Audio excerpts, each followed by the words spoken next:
এখানে এই বাচ্চা ছেলেগুলো মনের আনন্দে ড্যান্স করছিল। আচ্ছা, এদিকে ওদের বাবা নিজের বাড়ি তৈরি করছিল। মানে এটা কি ভাই, ঘর রেডি হতে না হতেই পাখি যে তার বাসা তৈরি করে ফেলেছে।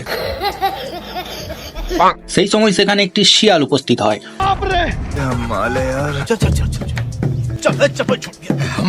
শিয়াল তো বাচ্চা ছেলেগুলোকে দেখে একদম লোভে পড়ে যায়।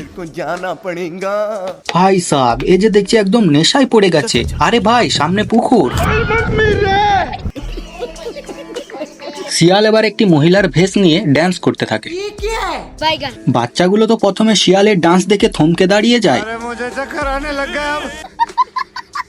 শিয়াল তো ড্যান্স করতে করতে দূরের দিকে যেতে থাকে, এন্ড বোকা ছেলেগুলো শিয়ালের ধান্দা না বুঝতে পেরে তার পেছনে পেছনে যেতে থাকে।